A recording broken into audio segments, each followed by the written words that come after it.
All right. Hello, everyone. This is TJ, also known as GFan84, and with me today is The one, the only Happy Dinosaur 1000 saying, "Oh, happy day to all you all." and happy day to you, Dino. Thanks. I rather appreciate it. So, is your day going all right? Yeah, it's going great. That's good. That's good. How about you? Oh, not too bad. Had a crazy morning, but other than that, doing pretty well. Yeah, it's nice. Yeah. But anyway, today On to the Fallout games.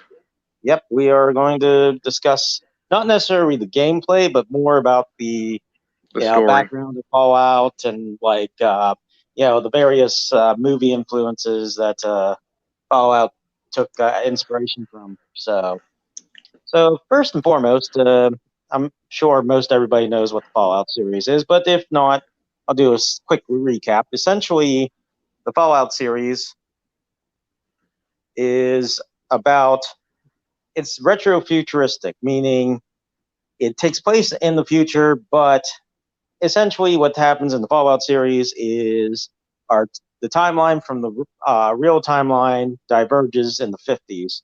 So what ends up happening is in the 1950s, atomic power is used to fuel everything.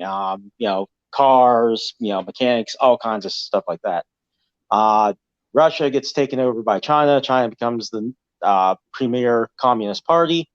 You have a European Union, and you also have then the United States, which after World War II, just like in real life, proved itself during World War II and essentially became a superpower.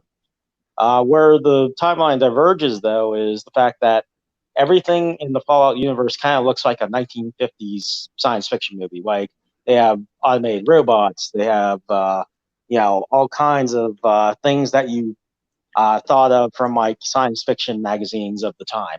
So it's essentially kind of as we were saying, retro futuristic. Like, and then the game itself, you have like giant mutated ants. What ends up happening is you got discount Robbie robots. Yeah, pretty much. Discount Robbie robots that shoot lasers and all kinds of things at you. But essentially, you even got sorry. Oh no, go ahead. Go ahead. You even got cool retro space lasers like Marvin the Martian would shoot at you. Oh yeah, and also what ends up happening is China and the United States get into a resource war. Even though nuclear power fuels the world, you still need the materials to make these reactors. So when the materials start to go scarce, it starts a resource war. China invades Alaska. The U.S. then pushes back China, and for a little bit, everyone thinks the war ended, but then all-out nuclear war happens, and then within 2 hours, pretty much the world as we know it is completely gone.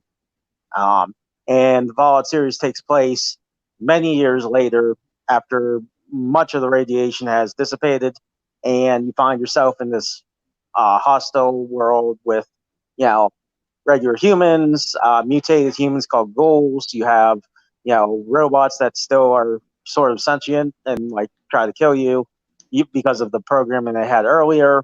You have all kinds of stuff. Then you have like former U.S. military, which is now in power armor, which would be the Brotherhood of Steel, and so on and so forth. Well, anyway. But hey, Big Mongo. Yeah, Death Claws. Yeah, Death Claws. Those things. But yeah, that's a genetic that actually was developed during the China-America War in the Fallout series, where they pretty much take Jackson Chameleon and mutate it to be this giant monster. Pretty cool though. But so let's get into influences of what influenced the Fallout series. Oh, You we know, could say Mad you Max. yeah, and that's what I was going to go right into. You had just recently did a video on Road Mad Warrior. Max 2 Road Warrior. Yes, excellent movie. Um, Pretty much set the stage for almost every apocalyptic movie. Everyone wears leather. Uh, um, You got a dog sidekick. yep, dog sidekick, and that You that itself was based on the book A Boy and His Dog, which is a book about after a nuclear holocaust, a boy and his dog are traveling the wasteland. So know, I actually want to see the movie based on that book. I just can't find it anywhere. it's hard to find. It was on YouTube for a little bit, and then I think it got taken down. Well, Like the full movie. I guess we have a job for Mr. Lundell's review movies. Yeah, Mr. Lundell, if you can find A Boy and His Dog, please put that on your channel. but as as we know, like Mad Max influenced a lot of the clothing within the Fallout series. Um, Fallout 1, 2, 3, and 4, Fallout New Vegas. They pretty much took everything from kind of like the Mad Max series, and yeah, as far as clothing goes, and especially in Fallout New Vegas, Fallout You know, 4. like there's one reference I found pretty interesting though, where it's like, how can I put this? You know, Nick Valentine. Yeah. Like I find interesting how they give you a 1930s film noir detective to follow. Yep. Yeah. Although, I like how the series just pays homage to a lot of just parodies a lot of classic films. Yes. Yep. And then you have the Mirelurk King that looks like Creature from the Black Lagoon.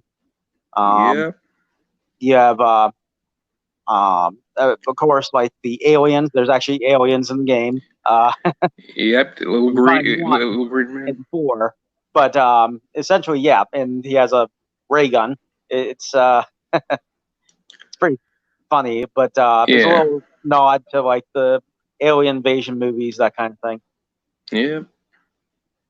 And one of the things that I found interesting though was I mean, I I don't know how you played Fallout 4, but I ended up siding with the Brotherhood of Steel. So, Makes sense. They have the best stuff. well, that's what I mean. As uh, essentially, they are the closest thing in the Fallout universe to a full military capacity, because they in Fallout 2, they, according to the canon story, they destroy what's left of you know any and all oppositions to their power. So it's it's kind of interesting. So and then in Fallout 3, you see Lyons. He's the elder of the Brotherhood of Steel, and essentially, um, what happens is, he's trying to protect the what's left of the VC wasteland, and you know, and then you get to Fallout New Vegas, Fallout 4, and the Brotherhood's a bit more not as nice, but they're still probably your best bet to survive this nuclear holocaust. Fun fact about Fallout New Vegas: Mhm. Mr. New Vegas was voiced by Wayne Newton, who was also known as Mr. Las Vegas. Yep. Yeah, I knew Yeah, about that. just saying that makes me feel old. Well, yeah, Well, I I feel am old too, but so uh, I was an '80s kid, so I was a Stone Age kid. uh, that's a good one. My, my my first Christmas was technically the first Christmas.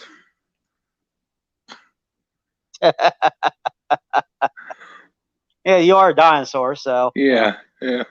yeah, that makes sense. Yeah, But back to Fallout. but no, no.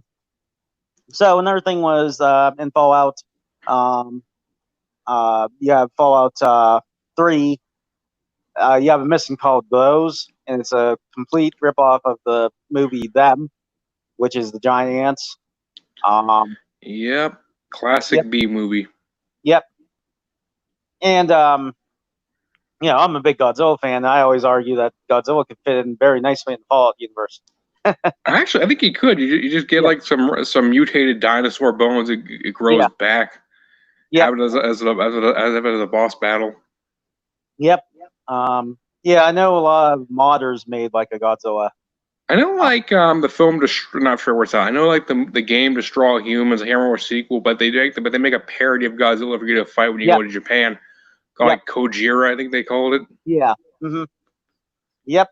Um, I like that yeah, game. It was fun. that has reference to it, and then Rampage, the old arcade game Yeah. Rampage, had George, which is a King Kong lookalike, and Lizzie, who's a Godzilla parody. So they got all the classic kind of things going on there. Yeah, it's a nice parody of giant monster films. Oh yeah.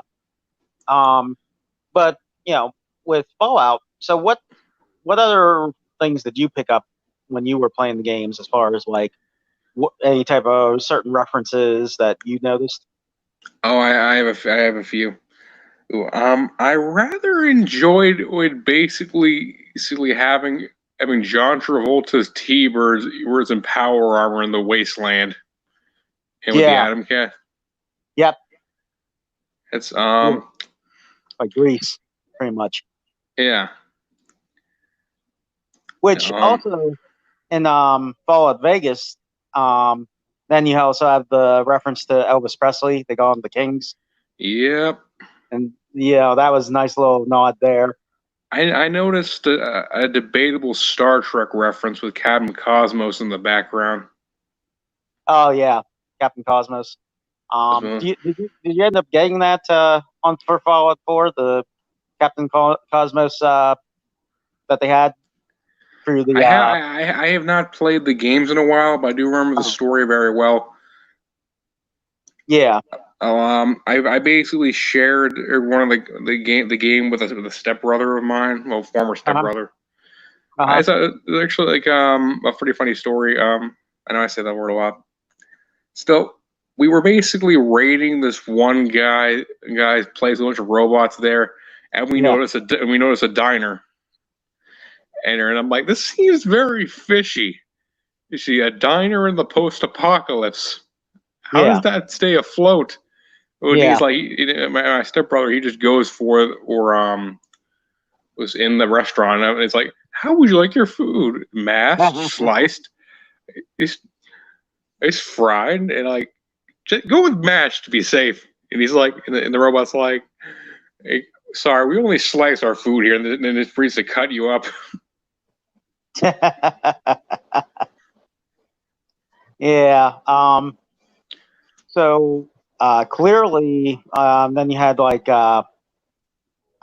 things like just the overall aesthetics and the look of the games. Like one reference I found pretty funny was I'm trying to remember this. It's been a while since I played the games. Let's see. I'll come back to that later. I remember the name. Oh, now I remember. Callahan's Magnum. They used the Dirty Harry's gun. Yes. Yep. Nice little reference. And then there's another fun reference in the first Fallout games.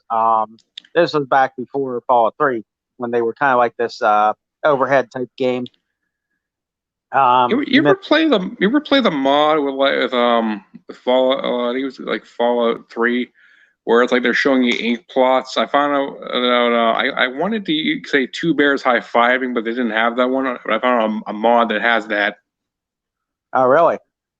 I found out that with a DLC. I can't remember the name of it, but they basically have like this one guy called Two Bears High Five, and that's his name. Okay. So being named after a meme is kind of weird. It's like it's sort of like being named in Burger King foot lettuce. Yeah. Well, I mean, mind you, like, some towns in the U.S. have very odd names. It's kind of funny at the same I know time. one. I know. Yeah, I know. I know. Like one of the one neighborhood is called Hell. I think it was. Uh-huh. So I'm like, that's not the name you want to have for your kid. They need to change that into that. Yeah, well, hey, if you can make it in hell, you can make it anywhere.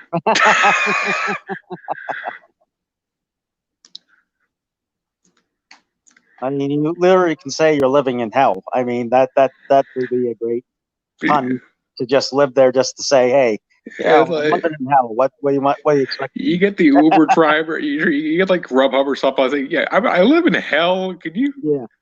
We'll be sure to bring some McDonald's. Yeah. But another thing too, like with the games, if you play like the Nuclear World expansion. Oh, fun fact about Nuka-Cola. In the game, the name of the guy who made it is a combination of the guy who made Coke and the guy who made Pepsi. Yep. So I believe even if I want to drink Nuka-Cola, I know like they made a novelty version of it. This one Comic-Con I saw this guy Brad tries. Yep. But I feel like it to taste real Nuka-Cola, I need to put Pepsi and Coke in a blender. Yeah. Then I will know the true taste. Yeah. Don't forget the Quantum has a radioactive isotope. That's what gives it its glow. Yes, tasty radiation. Chomp. Yep. It's yellow cake. It's always good. Yeah. Yeah, try the yellow cake. It's great. But then oh yeah, well, another fun reference to like movies of the 50s that they were looking at was the fact that, like, after all this radiation, like everything's like bigger, like, even the crabs and stuff like that, mirelurks. Yeah, crabs so big they catch you. Yeah, really. I imagine frying a lobster the size of you. That'd be pretty interesting. Steam it. You got crab legs for months with those things. Yeah, really. And then and you have like the like big geckos and stuff like that. It's a fun little homage to, like, how they always say radiation will cause everything to get bigger and that kind of thing. There's like one reference that was interesting though. I just remembered it. Basically they have. Oh, I keep forgetting his name. They had what else I played? They essentially reference the second game in with Sergeant Varnon, I think is if I pronounce the name. I think so, yeah. And I'm like playing the game. I've actually before I played that one, I basically did some research on the series, the gameplay clips, and I think the voice actor was having fun with like the sergeant guy. Oh yeah, yeah. He's like you filthy maggots. Yeah. How do you lost your power armor, didn't you? Like, how do you lose power armor? Yeah, well, that's like losing your car. Right, that's true. But I think the power armor in the game's really cool. It helps with your weight, and especially early on in the game when you're not that high of a level, it really helps take on some of the harder challenges. I think I think that was pretty funny. When I saw this at first was basically the rad roaches being so big. Yeah. And I'm like, that seems scientifically accurate. Yeah. That's the one thing I could actually see in real life. Yeah. More awful roaches. Yep. Yeah, they're huge. But the Mirelurk Queen. Yep. I know. I remember the reference. They referenced the sequel to the Planet of the Apes. It's beneath the planets when they have that one town worshiping a nuclear weapon. Yep. Yeah. Yeah, that was in Fallout 3. I saw my cousin play that game, and I waited till New Vegas. Right. But one thing I also thought interesting though is when they kill. Actually, you get the choice to kill Harold. Oh when yeah. When he turns into a tree. Yeah. That's gotta be very painful. Yeah. Yeah. That one's. Fallout New Vegas had some pretty funny moments though.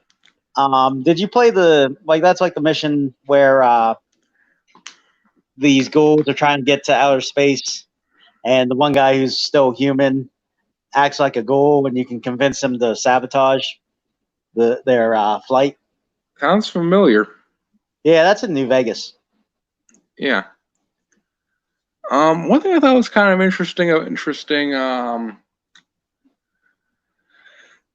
was like those Roman guys in the wasteland where it's like, how has the Brotherhood not killed you yet? Yeah, true. And you got swords, they got plasma rifles.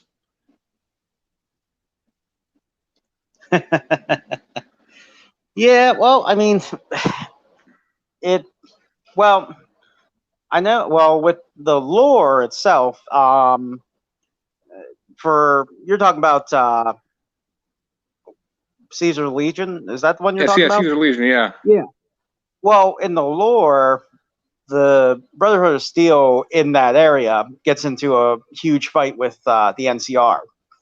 And it actually ends up with the Brotherhood losing most of its members in that battle. So that's why the Legion kind of goes unopposed in a lot of the area.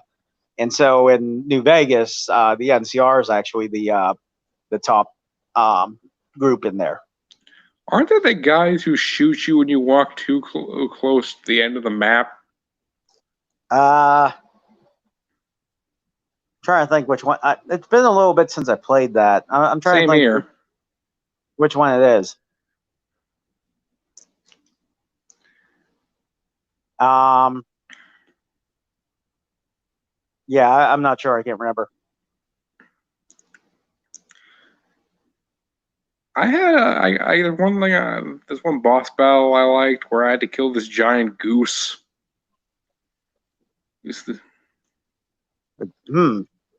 remember that. I don't really remember that one. Oh, you remember the Jaws reference? The mutated dolphin? Oh, yeah, I remember. I sort of remember that one. Geez, yeah, it's been years and years since I played that, so I'm trying to remember all the different small little references. It's like one I found hilarious when I first saw it. The Indiana Jones reference from Crystal Skull. Oh yeah, I do remember that because the fridge. Yep, and yes, Soul Assassin, I did chomp that goose. I had to cook it first. A lot of soy sauce on that thing. Wow. Yeah, you'd need a lot there. Yeah. But Fallout series has a lot of really like ironic humor and stuff like that. For instance, in Fallout 4, Nuke World is taken over by raiders, and it's prior to that it was like kind of like Disneyland kind of thing. And the reference with Disneyland with Nuke World for Fallout 4? Yep, I know about that. Yep, his head is still alive. So It's that age-old thing where they said that about how they Walt Disney's head's still like floating in like something and still alive. They said. Wait, I heard Walt Disney's head was in a pickle jar. Located somewhere in Disneyland. Yeah, something like that. Well, at least that's the rumor. Which must be weird. You're burying him without his head in an open casket, probably. Right. Where it's like they just kind of end up having. Wait, what happened to his head? Yeah, funeral arrangements. Yeah, it's kind of funny like that. But anyway, what was I going to say? So, what's your favorite memory in the game? Like, as far as like while you're playing anything like, whether it be fighting the Deathclaw for the first time or something like that. I'm thinking. I think my happiest memory with the Fallout series is between when it's between when you're running the gangster with with Nick Valentine. I had a lot of fun with that quest. And also between trying to remember her name. I'm not sure. Yeah,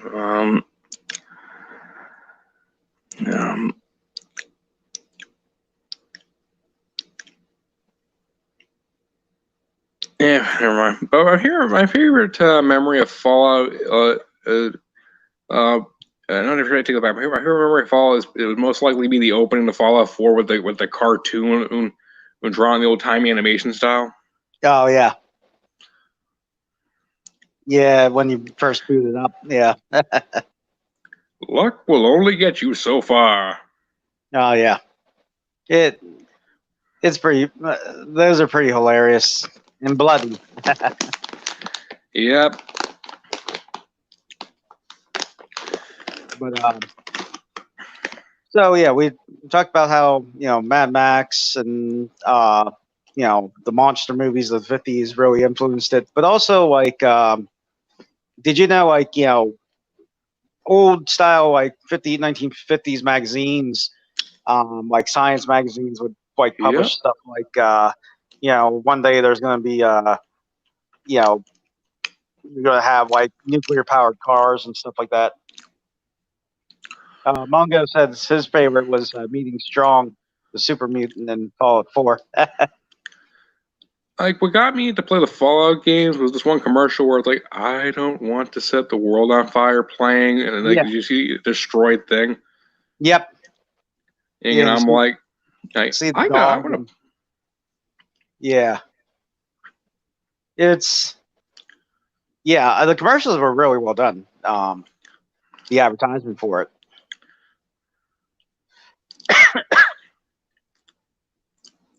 But one thing I like was the Conan the Barbarian reference.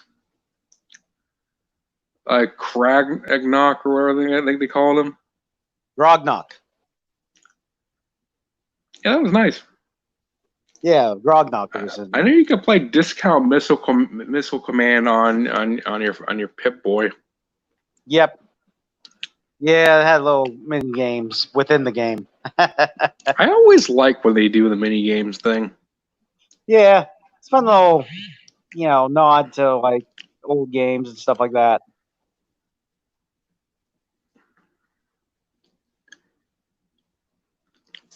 But I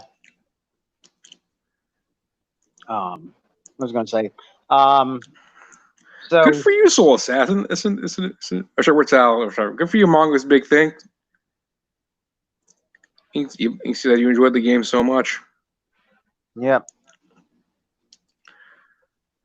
I used to be Xbox fan, and then I played Yeah, I think it was Halo 1 or 2. I can't remember which one, but I played it all day and all night long on my summer vacation. Yeah. Skyrim was one game.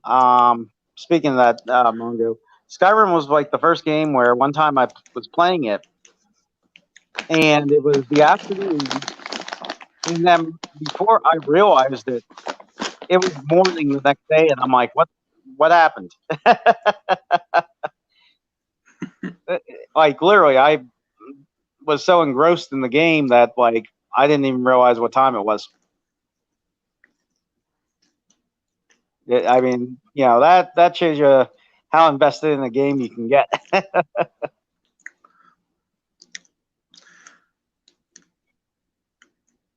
I agree with Soul Assassin, but I also think Skyrim without mods is just like it's naked without ads. They're not ads, but mods. Yeah, that's true. It's icing on the cake. Yeah, mods really do help it out. Same with the Fallout series. It gives you a little extra stuff, more missions, that kind of thing. So there's one moment I thought was interesting, and like I think it was Fallout New Vegas. It's where it's like you befriend this one ghoul with sunglasses. It's just in this one super mutant, and a mute woman, and I'm like, you get to hear her voice singing across this one destroyed town. Right. And that was actually very interesting. Interesting. I almost cried a little bit. But yeah. It's always sad when you can see you can like when someone loses a function and like you actually get to hear her sing. Yeah. That was interesting though, with like all the stars they got in that game, like Liam Neeson, Linda Carter. Yeah. Oh yeah. Yep. They some of those they really go all out, with the voice acting and that kind of thing. So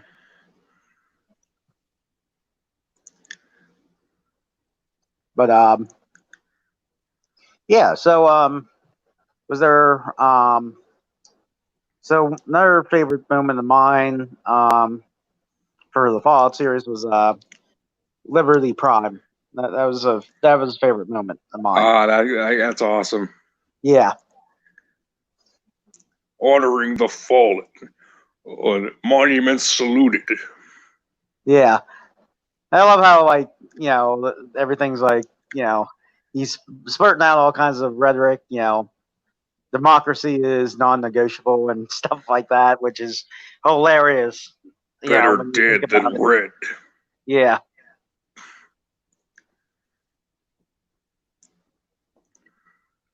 Oh yeah. Alias Huntress and my Nord Warrior Thief would wreck shit up across Skyrim. Yeah, that's true. Yeah. Yep, Liberty Prime. Yeah. Yeah, probably one of the favorites. Favorite moments. I like how he just tosses nukes casually at the super mutants. Oh yeah, throws them like footballs. Yeah. I know, like I saw like a bunch of YouTube videos where they were pretending to with like crank calls to places. Oh yeah. This is actually kind of funny. They have like Liberty Prime call like a Chinese restaurant. Yeah, that's right. I remember that one. So bad, but hilarious at the same time. Yeah, it's fun. But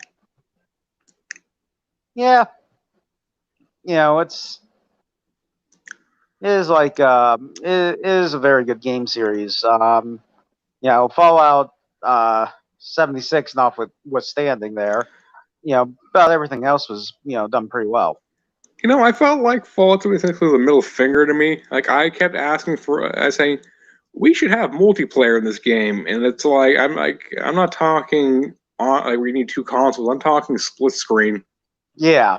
I think a lot of people were saying the same thing. They didn't mean like complete multiplayer. They mean like being able to have like Like, two people play at the same time. Yeah. yeah, like having multiple save files so you can start one with your friend and like you both play the game together. There were different avatars. Yeah. Yeah, I hear you there. Why does it all have to be you need two consoles to play multiplayer now? Yeah, very few are split screen unless they're a fighting game. Or like And then Lego games. yeah. Yeah, unless it's like a fighting game, yeah, um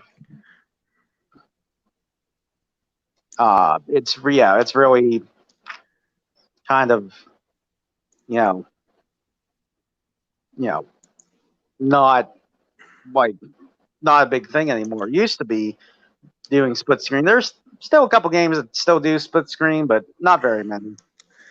If there's anything I'm nostalgic for, it's split screen. Yeah, split screen is pretty fun.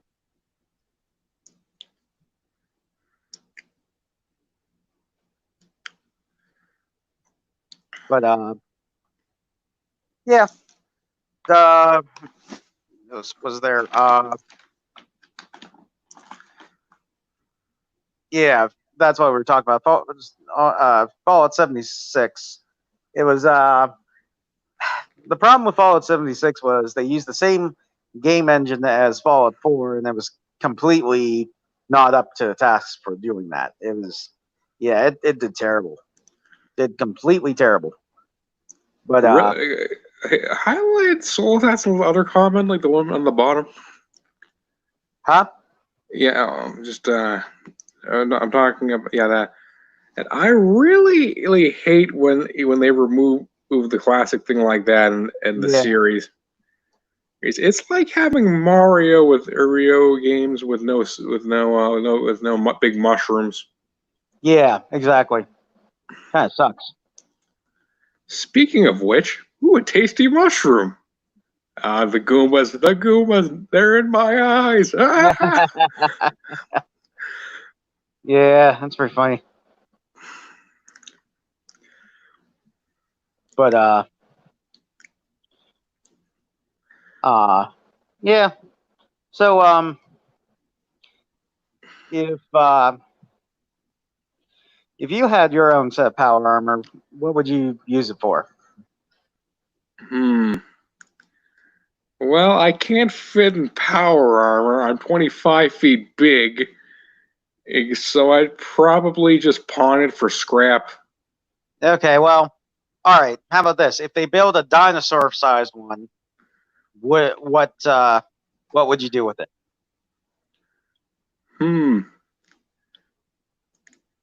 I could hunt prey a lot better with that, actually. Yeah, use lasers. Yeah, they'd be already fried, so that would work out nicely. Have you off topic? Yeah, maybe we'll make another video of this. Have you got to play the game Ark Survival Evolved? I don't have that on me, and I'm having trouble with my PS4. However, if you want a company, I'm more happy to join you on the stream while you play it. Oh, sure. Actually, I can't remember. I think it was Soul Assassin who said this.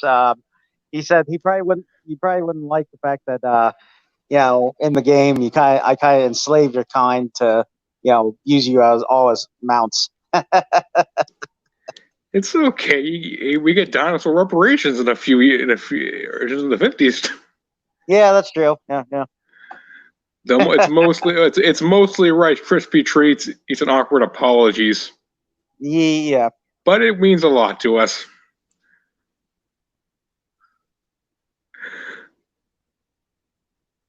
Yes, Dino power or armor. Yeah, and I'd use that to fry so much Soylent Green. That'd be awesome. Do you remember? Don't know if you remember this. You remember the cartoon Dino Riders? They had the toy line with it. Yeah, I remember. I know of it.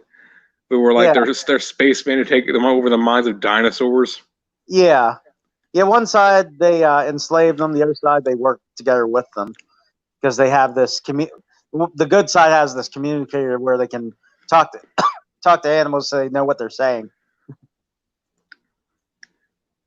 Well, I actually understand most animals. Because I am a T-Rex. I am an animal. Yeah, but but I am mutated. That's why I'm able to speak. Time travel mutates you. Oh, okay. So, what do you think of your modern day descendants being chickens? They disappoint me, but they're tasty. you see, I enjoy eating them. That's funny. Eating them. Yeah, dino lives matter. But chicken lives can be eaten anytime. Yeah, that's true.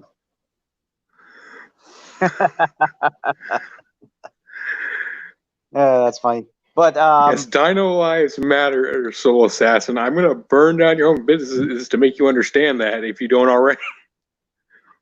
Heck, you wouldn't even have to burn them down. You just walk on top of one. It's already destroyed. So. You know, it's funny. We're finally the Dinosaur Society is finally allowing honorary dinosaurs. Oh, that's good. It's like anyone I can say is a dinosaur now counts as a dinosaur. Oh, there you go. That's great. I think I'll use it to pick up chicks. Like, hey, baby, want to be a dinosaur? I don't know, man. I mean, I don't see the chicks laying eggs anytime soon, bud. I'm a pansexual dinosaur. That does not matter to me at the moment. I'm not going into that. I'll leave that up to somebody else to go into that. I'm not. Nope. Not going into it. I am joking after all. You do know. Oh, I know. I know. But what else was there? I'm actually surprised in the Fallout series they don't really have a dinosaur yet. That's one thing I'm kind of shocked at. They threw in everything else. Not for throwing the dinosaurs. Maybe they'll save it for Fallout 12. Yeah, maybe. Yeah, we'll see. I know, like they did a lot of dinosaur movies in like the 50s. 50s, or the 60s. Yeah, they still had they made a good many dinosaur movies. Back in like and stuff like that.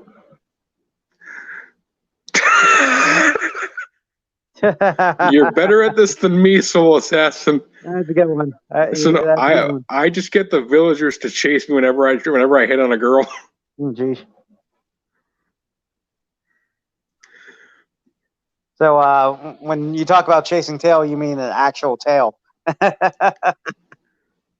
Actual tail. Yeah. And also non-tails. Ah, gotcha. Yes, cowboys and dinosaurs.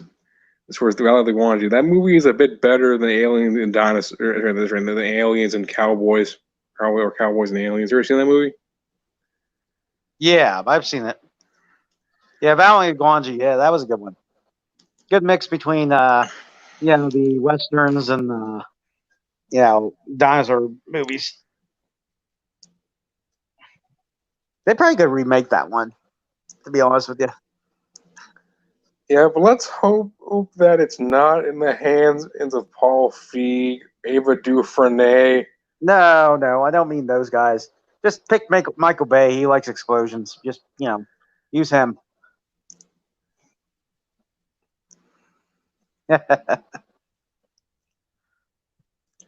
But I actually like the Transformers movies. I'm not gonna lie. Like I like the first two as a guilty pleasure.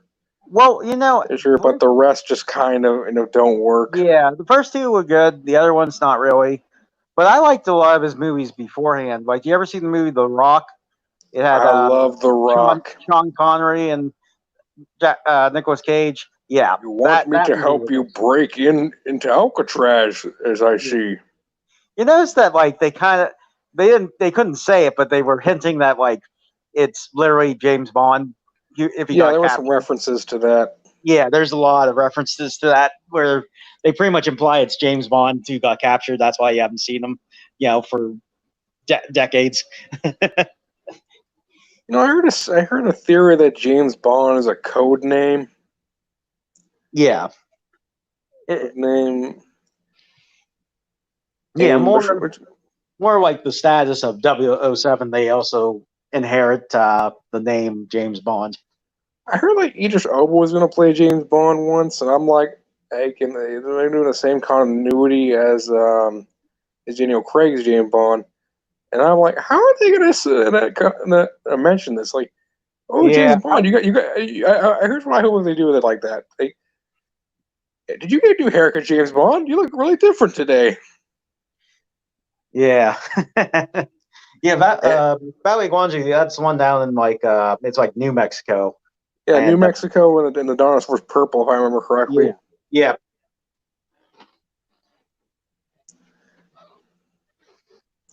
The resemblance to King Kong in regards to some of its plot. Oh yeah, King Kong is the one that established the whole let's exploit this giant monster for commercial gain, and then it goes terribly wrong. I find it funny. They tried to contain King Kong in the original movie, where like they just had some chains on him. Yeah. I'm like, this is not very safe. I know you want to see the monster, but you should probably get more stuff on. Leave him in a moat or something at the zoo.